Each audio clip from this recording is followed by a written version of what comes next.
What is up, everybody? My name's Danny, and I hope you're having a really good day today. And if you're not, at least you're not Lindsay Lohan's career. Now, the purpose of today's video is going to be to recap all of 2013, everything that went down that was basically a highlight of 2013. Because believe me, there was a lot. Now, for me, 2013 was a pretty good year. I have no complaints about 2013. It really helped me more kind of figure out what I wanted to do with the rest of my life and what I want to do after high school, which is in the next couple months, the next 6 months. And 2013 basically prepared me for the future. 2013 was good to me, and I was good to it. I did nothing wrong. I did what I had to do in order to survive 2013, and I hope you did too. And I hope you had just as good of a 2013 as I did. I hope nothing happened to you. I hope none of you lost a loved one. I hope none of you got diagnosed with anything. I hope you all had just as good of a 2013 as I did. Maybe even better. And who knows, you probably did, because my 2013 was alright. It was average. Now, to jump into every highlight that happened in 2013, I'm going to jump into it randomly in the order that I just wrote everything down, I guess. But there will be some order in it, just celebrities and pop culture and all that. Let's start off with one of America's favorite people, Miley Cyrus. Miley Cyrus, oh my god, can we just, it's just Miley Cyrus in general was a highlight throughout after the VMAs, because no one saw that coming. Can we admit no one saw that coming? The VMAs themselves were crazy. Justin Timberlake had one of the craziest performances of all time. Kanye West killed it. Speaking of Kanye West's Baby was a highlight of 2013. Kanye and Kim were a highlight of 2013, and their baby North, I guess, was also a highlight. I don't know. Next thing I want to talk about is something that happened fairly recent. It was the launch of the Xbox One and the PS4. I don't see myself getting either one anytime soon. Probably within the next year. I'll probably be getting one of them. But I can wait. I mean, I know people that spend all their hard-earned money to get it, so I'm not in a rush. But as far as I'm concerned, I'm pretty sure I'll be getting an Xbox. Let's jump into sports really quick. Just the 3 sports highlights of the year. Miami Heat won back-to-back championships. Miami Heat. The Ravens won the Super Bowl, surprisingly. Well, not really surprisingly. I mean, they had a good team with Ray Lewis ending his career on a bang, winning a Super Bowl. Joe Flacco getting a crazy contract. And Ray Rice did a fantastic job throughout his whole season. So let's give him that. The Red Sox also won the World Series, but I don't pay too much attention to baseball. Unless it's the Marlins, and let's face it, I really shouldn't be paying attention to the Marlins in the first place. Now let's jump into some politics and some world relations. We almost went to war with Syria for a while there during the summer, or like right after summer, because of Al-Assad and his craziness chemically attacking his own people, which I don't get at all. He's a son of a bitch. North Korea was crazy, and their nuclear threats to America and to everywhere else, and their nuclear testing underground. Pope Benedict retired, and we have a new pope, and his name is Pope Francis, and he's Argentinian. And it doesn't seem like he's doing anything bad. He seems like one of the more exceptional popes, I feel, even though I don't pay attention to that for shit. The big NSA controversy was a giant scandal. The royal baby was born, and I don't care for babies, honestly. I don't care for Kanye's baby. I don't care for the new royal baby. I don't. Children are cute and everything, but babies, it's alright, they're there. They don't do anything for the next 5-6 years. Paula Deen apparently used racial slurs for like the past 20 years, and they just recently caught her with it, and they took her off of network TV and everything, and she's been dealing with that whole scandal. Well, I don't get how they just caught on to it. See, that's the thing. I don't get how they just caught on to it. Amanda Bynes was like in Miley's shadow, being crazy and everything. But Amanda Bynes apparently is doing a lot better. I heard she went into rehab. She got out of rehab, and now she's getting back on track. So that's good for Amanda Bynes. The government shutdown happened in October, and that affected a lot of people, mostly people that had government-affiliated jobs. But apparently it did have an effect on the country, not one that teenagers or young adults might feel as much as the older adults. So it didn't really affect us as much. Two world tragedies that happened.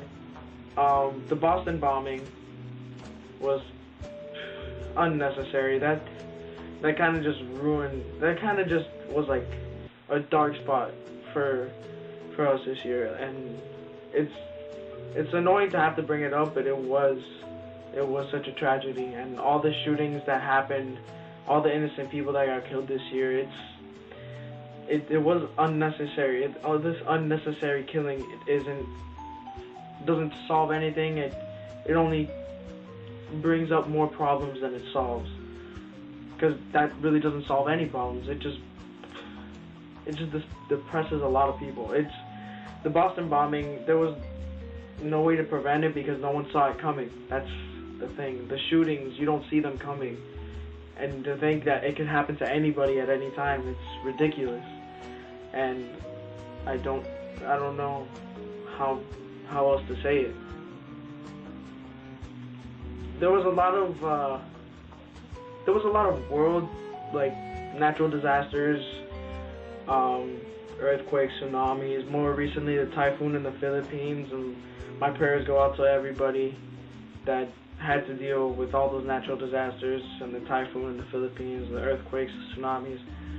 And my prayers go out to everybody, to all the families that were involved in the shootings and the Boston bombing and all that.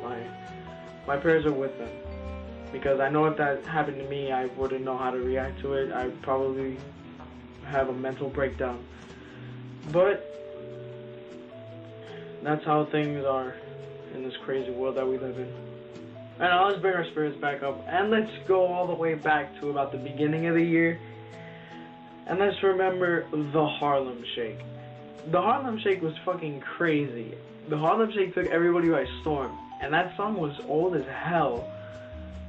And I don't understand how just one video of the Harlem Shake just created this whole fiasco, and it manifested itself into a whole Harlem Shake competition. Basically, everybody was trying to make the best Harlem Shake. I saw some really great ones, some really great ones, some funny ones. I saw some ones that were adorable. I saw some ones that were just like that doesn't need to happen, that doesn't need to exist.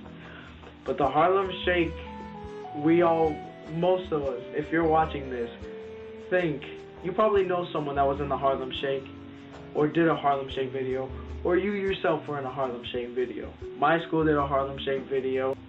Schools around us did Harlem Shake videos. Everybody was doing the Harlem Shake. Now, something that we all love so dearly is the one great question. It's the one great question of the year. And some of you may know where I'm going with this, some of you may not go. But can I ask you, what does the Fox say? Yes, the What Does the Fox Say music video took everybody by storm. It took YouTube by storm, it took the world by storm, and those guys that are behind it are just pure, they're a genius. They are two of the funniest people that I could think of that make music videos. They're basically like the European Lonely Island, except there's only two of them, and they have their own talk show. If you haven't seen the rest of their videos, please go see the rest of their videos. Go see Stonehenge, because Stonehenge is so funny. So funny. They are so creative and talented. It's amazing. And one of the sadder things for me was that they ended Breaking Bad. And I knew it was happening this season, but the way that they ended it was just so perfect. Breaking Bad Breaking Bad will go down in history as one of the greatest shows of all time. Although it didn't have as many seasons as some other shows like Doctor Who, but it was still a hell of a show. Watching it from episode 1 to the last episode, it was just a ride completely. I don't remember one episode where I ever got bored, because that was such a great show that I always look forward to watching the next episode. I can't remember the last time a show made me feel like that. And the best for last. This was a great way to end 2013. Justin Bieber's retiring. I know the world in masses is rejoicing. Those fangirls are so sad, and I couldn't be happier. Now I can't leave you guys without looking back on the people that we've lost throughout 2013. Those that we've lost that are important. Obviously, if you've lost someone that's important to you, that's one of your kind of like it's not really a highlight if you lose somebody. But we have to take a look back at the people that we lost throughout 2013. We lost Roger Ebert, one of the great movie critics. Ebert and Roeper, he was just phenomenal. He knew his stuff. He knew what it took. He knew what it took to make a great movie. Margaret Thatcher, we lost. James Gandolfini, rest in peace. Corey Monteith, for all you Glee fans out there. I don't personally watch Glee, but I can't imagine, for those of you who watch Glee, to just have him get ripped out of the show because of his addiction to drugs and his overdose. So my prayers go out to the Monteith family. We lost Lee Thompson Young. You probably know him. If you look him up, you will know who he is. You will be like, oh, that guy, he died? Yeah. Nelson Mandela, one of the more important people that we've lost this year because of what he did just as a person throughout his whole life. He was truly an iconic figure for the world. He basically set a standard for how people should behave to one another, and he was just a truly iconic individual that we should all take after. Paul Walker, rest in peace to him. He was such a talented, such a giving, such a caring individual that it seems weird to not have him around anymore at such a young age, at 40, even though 40 doesn't seem like a young age, but it is, and he was such a great individual, and we will forever miss him. Rest in peace to all the people that I have just listed. Now I hope you guys have had a good 2013, and I'm ready for 2014 to bring me whatever it has. Peace out, guys.